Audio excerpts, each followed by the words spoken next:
আসসালামু আলাইকুম সুধীবৃন্দ। আপনারা নিশ্চয়ই ভিডিও থাম্বনেল দেখে বুঝে গেছেন যে আজকে আমাদের কি রান্না হবে। হ্যাঁ, আজকে রান্না হবে গরুর তিল্লি কাবাব।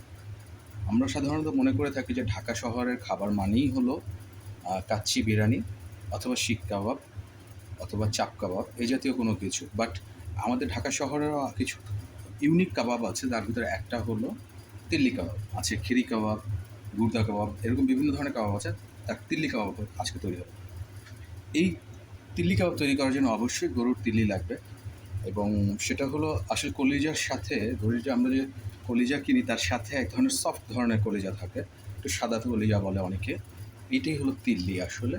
এটা বাচ্চারা সাধারণত খেতে চায় না, বাট এই কাবাব আকারে যদি তৈরি করে দেওয়া হয় তাহলে তারা এটা খেতে চায়। এটা আমরা দেখেছি যে তারা এটা খেতে চায়, কারণ এটা স্বাদটা থেকে একটু ডিফারেন্ট, আবার এটা একটু বারবিকিউ করে তৈরি করা হয়। তো এই রান্নাটার আসলে মূলত দুটো প্রসেস। প্রথম প্রসেসটা হলো এটাকে ম্যারিনেট করে রাখতে হবে। এই হলো সেই তিল্লি।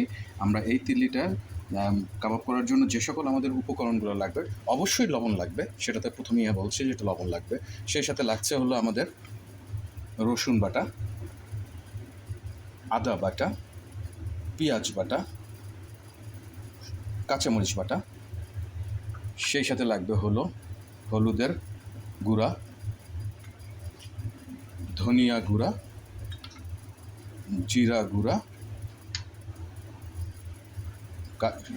লাল মরিচ গুঁড়ো বা লাল মরিচের গুঁড়া। সাথে আছে হলো আপনার, এখানে আছে হলো গরম মশলার গুঁড়া, এখানে এলাচি আছে, দারচিনি আছে। এইটার ভিতরে আছে হলো সোপ বা মৌরি বলে, সেই সোপ মৌরির সাথে গোলমরিচ এবং বিট লবণের গুঁড়ো। এটা আছে হলো জায়ফল এবং জত্রির গুঁড়া, দুটো মিক্স করে একটু গুঁড়া করা। আর এটা আছে হলো পাঁচফোড়নের গুঁড়ো। এগুলো সব এই উপকরণ তৈরি করতে লাগবে। সাথে লাগবে সামান্য পরিমাণ তেল। আর দেরি না করে আসুন শুরু করা যাক। প্রথমেই আমরা এই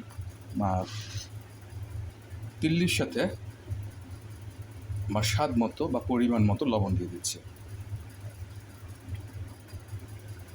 এই একটা জিনিসের ক্ষেত্রে, লবণ দেওয়ার ক্ষেত্রে, আমার হাতের ছোঁয়াটাই হলো আমার কাছে সবচেয়ে কমফোর্টেবল মনে হয়। আমি আসলে এটা অন্যরকমভাবে মানে চামচ দিয়ে বা অন্য কিছু দিয়ে এটাকে আমি কমফোর্ট ফিল করি না।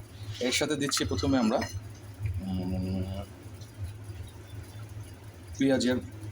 পেঁয়াজ বাটা দু চা চামচ।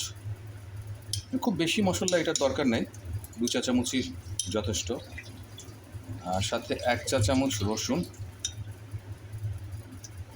1 চা চামচ আদা, আর দিচ্ছি হলো একটু বেশি স্পাইসি করার জন্য একটু বাড়িয়ে দিলাম কাঁচামরিচের বাটা। আসলে এটা একটা ইউনিক ফ্লেভার থাকে, এটা সম্পূর্ণ ডিস্টিংক্ট একটা ফ্লেভার। আপনি যখন খাবার তৈরি করার পরে এই ফ্লেভারটা খুব সুন্দরভাবে পাওয়া যায় খাওয়ার সময়। সেই সাথে দিচ্ছি খুব সামান্য পরিমাণ, আধা চা চামচের বা তার সাথে একটু কম পরিমাণ, কারণ এটা কাবাব তো আমার বেশি হলুদের প্রয়োজন নাই, তার আধা চামচের একটু বেশি হয়তো যাবে। সেই সাথে একটু শুকনো মরিচ, যদি একটু ঝাল খেতে চান তাহলে একটু শুকনো মরিচের গুঁড়োটা বেশি করে দেবেন। আমরা একটু ঝাল খাবো, সেই জন্য একটু বাড়িয়ে দিচ্ছি। নর্মালি আমরা ঝাল খাই খুব কম, তারপরেও ওটা আমাদের খাবারই হলো খুব স্পাইস খুব কম থাকে। এখন দিচ্ছি হলো জিরার গুঁড়ো, এটা একটু বেশি যাবে, এটা প্রায় 1 চা চামচ পরিমাণ জিরার গুঁড়ো দেবো, একটু বাড়িয়ে দিচ্ছি 1.5 চা চামচ। ধনিয়াও যাবে একটু, 1 চা চামচ পরিমাণ। সাথে আধা চা চামচ পরিমাণ আছে হলো আপনার গরম মশলার গুঁড়ো। সাথে থাকছে হলো ফেনুগ্রিক, এটাও আধা চা চামচের সমপরিমাণ। এটা 1/4 চামচের সমপরিমাণ দিয়েছে জায়ফল জত্রি, তা না হলে আপনার তিল্লির যে নিজস্ব ফ্লেভার সেটাকে ওভারল্যাপ করে ফেলবে আপনার। আর এটা দিলাম পাঁচফোড়নের গুঁড়ো, তো সবটাই দিয়ে দিলাম একবারে। তারপরে দিয়ে দিচ্ছে কিছুটা তেল।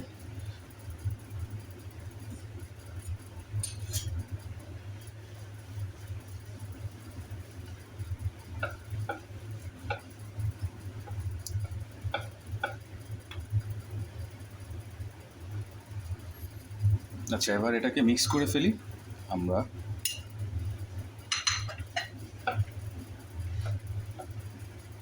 খুব আলতো হাতে খুব সুন্দর করে এটাকে মিক্স করে ম্যারিনেট করে রাখতে হবে 8 ঘন্টার জন্য। আমরা এটা 8 ঘন্টা ম্যারিনেট করে রেখে দেবো।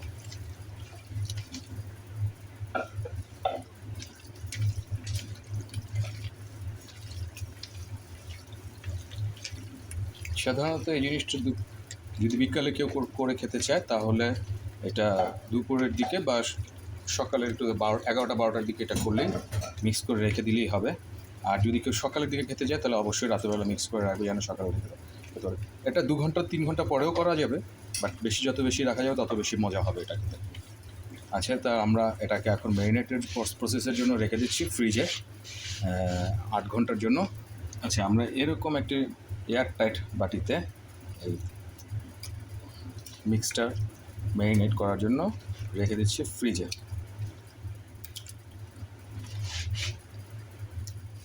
তিল্লি কাবাব তৈরি করার জন্য আমরা গত রাতে এটাকে তৈরি করে রেখেছিলাম। আজকে এখন দিনের বেলা প্রায় বিকালের দিকে আমরা এটা নিয়ে আসছি। প্রায় 8 ঘন্টার বেশি হয়ে গেছে, বাট তারপরেও আমরা এটাকে করছি। এখন এই তিল্লি কাবাবের জন্য আমরা যেই শিকের ভিতরে এটা গেঁথে রাখছি, আর এই পাশে আমাদের কয়লার চুলা তৈরি হয়েছে। আমরা এটাকে দুভাবে তৈরি করব আপনাদের জন্য। একটা হলো কাঠ কয়লার মাধ্যমে, শিকের মাধ্যমে কীভাবে এটা বারবিকিউ করা যায় সেই স্টাইলে, আর আরেকটা হবে হলো আমাদের কী বলে এটার নাম, চুলার ভিতরে আমরা তেলের মাধ্যমে ভেজে এটাকে একটা স্মোকি ফ্লেভার দিব। তো আমরা এখন এই শিকটাকে গেঁথে নিচ্ছি, ঘরোয়াভাবেই করা আর কি, ঘরোয়া পদ্ধতিতে যে শিকটা চিকন চিকন শিকে গাচ্ছি, এবং সেই অনুযায়ী এটাকে আমরা পরবর্তীতে এই কাঠের চুলায় এটাকে তৈরি করে দেখব যে এটা কেমন হয়। আর দিব হলো ঘরে নিয়ে পরবর্তীতে এতে চুলার ভিতরে আমরা এটাকে ভেজে ভেজে করব। আচ্ছা, চুলোটাকে আগে সুন্দরভাবে সেট করে নিই। দর্শকবৃন্দ, আমরা এইভাবে শিকগুলো গেঁথে আমরা এখানে রাখবো, এবং এটা আস্তে আস্তে আস্তে আস্তে এটা তাপে সে হতে থাকবে, এবং এর ভিতরে আমরা যখন একটু একটু করে হবে আর আমরা একটু একটু করে এর ভিতরে তেল দিব। তেল দিয়ে এটাকে একটু ময়েশ্চারাইজটা ঠিক রাখবো, ময়েশ্চারটা ঠিক রাখার জন্য তেল দিতে থাকবো। আপাতত হতে থাকুক এভাবে, আমরা একটু হালকা হালকা বাতাস দিতে থাকবো হিটটাকে বাড়ানো।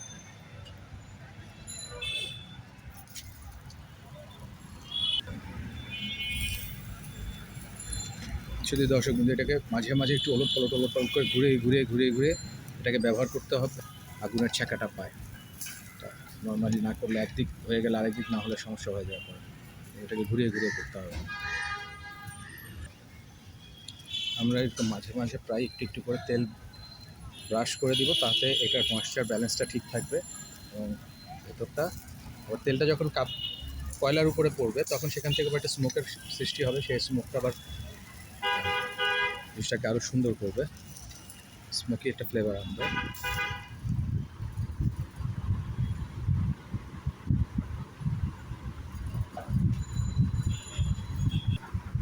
এই সেই বিখ্যাত তিল্লি কাবাব যা আমরা বারবিকিউতে তৈরি করেছি। এর আরও একটি মেথড আছে, সেটা আমরা আপনাদের সাথে আরও একটা মেথড শেয়ার করছি। প্রথম মেথড হলো এটা যে কয়লার ভিতরে শিকের মাধ্যমে এটাকে তৈরি করা, আর এর পরবর্তীটা হবে হলো অন্য প্রসেসে তেলে ভেজে তৈরি করা। আমরা এবার দ্বিতীয় পদ্ধতিতে তিল্লি কাবাবটা তৈরি করব। সেক্ষেত্রে প্রথমে যে কাজটা আমাদেরকে করতে হবে, এক টুকরো কয়লাকে গরম করে রাখতে হবে প্রথমে। সেটা আমরা করব আগে। প্রথমে আমরা চুলোতে একটা টুকরো কয়লা দিচ্ছি, হ্যাঁ, এবং এটা আমার রান্না হওয়ার ফাঁকে এটা একদম পুরো আগুন হয়ে যাবে, একদম রেডি হয়ে যাবে রান্নার ফাঁকে। এই জন্য এটা চুলোর ভিতর দিয়ে গরম করলাম। তার উপর একটা কড়াই দিলাম, কড়াইতে আমরা দিচ্ছি তেল,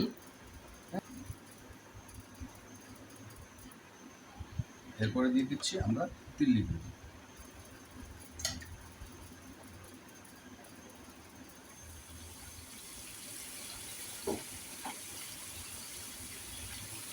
তিল্লিগুলো ডিপ ফ্রাই হচ্ছে একদম।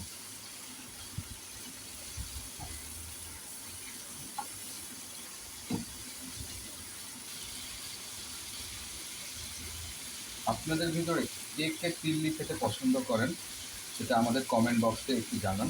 আমরা আপনাদের ভিতর থেকে দেখি কারা তিল্লি খেতে পছন্দ করে, না কেউ শুধু কলিজা খেতে পছন্দ করে, অথবা কলিজার সাথে তিল্লি। আর আপনাদের ভিতর থেকে কে কে ঢাকার বিখ্যাত কাবাবগুলো খেতে পছন্দ করেন আপনারা আমাদেরকে কমেন্ট বক্সে জানান, কেননা আমরা আপনাদের পছন্দ অনুযায়ী সেই অনুযায়ী কাবাবগুলো তৈরি করবো। এগুলো আপনাদের বেশি খেতে ইচ্ছা করবে, আমরা সেগুলো কি তৈরি করে আপনাদের দেখাবো। আর যেগুলো আপনারা সাধারণত রেস্টুরেন্টে খাচ্ছেন কিন্তু ঘরে বানানো প্রসেসটা বা একদম রেস্টুরেন্ট স্টাইলটা আপনারা যারা চাচ্ছেন তাদেরকে আমরা সেটা দেখাবো। সেই জন্য আপনারা আমাদের সাথে এটা শেয়ার করতে পারেন আপনাদের। আর আমাদের এই চ্যানেলটাকে আপনারা বেশি বেশি সাবস্ক্রাইব করবেন এবং শেয়ার করবেন বেশি বেশি, এবং প্রত্যেকে একদম সাবস্ক্রাইব করবেন, এবং সাবস্ক্রাইবের পরে সেখানে একটা পাশে একটা বেল আইকন থাকে, সেই বেল আইকনটা একটু প্রেস করে রাখবেন, মানে ঘন্টা বাজায় রাখবেন আর কি যাকে বলে। তাহলে আমরা নতুন কোনো ভিডিও আসলেই যেন আপনারা সেটা নোটিফিকেশন সাথে সাথে পেয়ে যাবেন এবং সবার আগেই যেন আপনারা দেখতে পারেন। যাই হোক, আমাদের কিন্তু নিচের দিকে কিন্তু আবার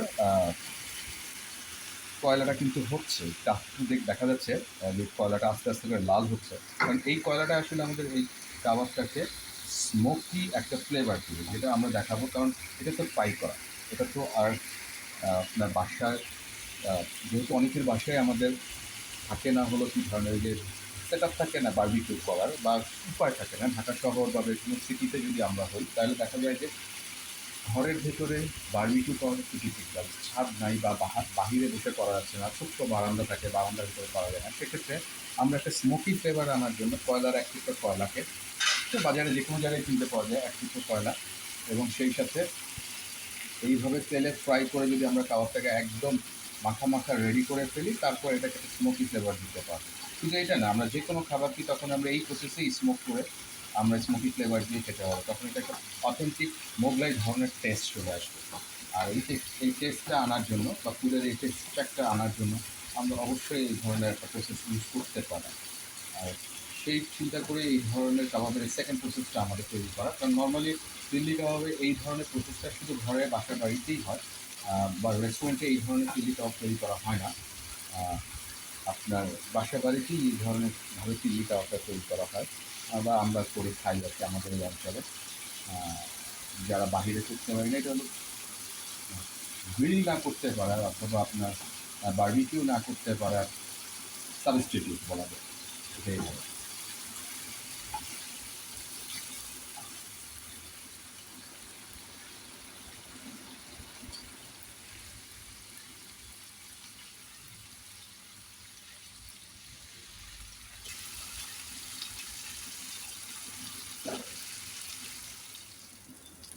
এবার দেখতে পাচ্ছেন এটা ভাজা ভাজা হয়ে গেছে, একদম ভাজা ভাজা হয়ে গেছে।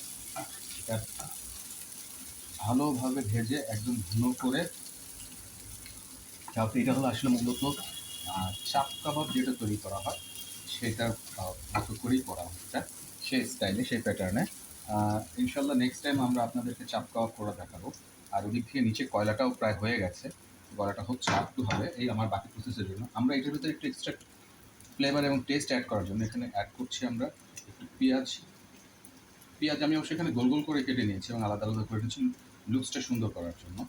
আর সাথে দিয়ে দিচ্ছি কাঁচামরিচ কুচি, এটাও একটু লুকসটা সুন্দর করার জন্য এবং এটা স্বাদটাকে আরেকটু এনরিচ করার জন্য, কারণ মাংস বা এই জাতীয় জিনিসের সাথে আপনার পেঁয়াজটা খুব ভালো যায়, তো সেই হিসাবে এটাকে রেডি করা। এবং এটা আস্তে আস্তে করে পেঁয়াজটা হালকা এর কাঁচা ভাবটা চলে যাবে, বা এর ভিতরে ফ্লেভারটা অ্যাড হয়ে যাবে, আর মাংসটাও খেতে তখন ভালো হবে, মানে এখানে দিল্লি কাবাবটা খেতে ভালো লাগবে না। এখন পেঁয়াজ এবং কাঁচা মরিচের সুন্দর ফ্লেভার আসছে, প্রেগনেন্টটাও খুব দারুণ। আর ঠিক নামানোর আগ মুহূর্তে ইনশাল্লাহ আমরা এটার উপরে একটু ধনেপাতা কুচি ছিটিয়ে দেবো, যাতে এটা একটু দেখতেও ভালো লাগবে এবং ফ্রেশ একটা ফ্রেগরেন্টও থাকবে, যে আমরা একটু ধনেপাতা কুচি দিয়ে দিচ্ছি এর উপরে, যেন একটু ফ্রেশ একটা ভাব থাকে। এটা পরিবেশনের আগে যে কাজটা আমাদের হয়ে গেছে সেটা হলো যে এটাকে স্মোক করা।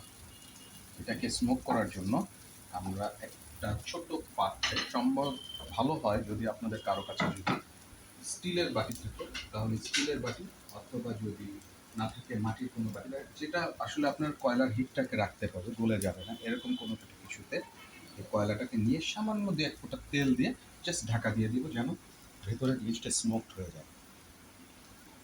জন্য আমরা যে কাজটা করবো সেটা হলো এরকম একটা ছোটো বাটিতে আমরা কয়লাটাকে রাখবো, রেখে এই কয়লাটা বাটিটা আমরা এদিকে কিন্তু আমরা চুলা বন্ধ করে দিয়েছি, কারণ চুলাটা আগুনের আর এখন আমাদের কোনো প্রয়োজন নেই।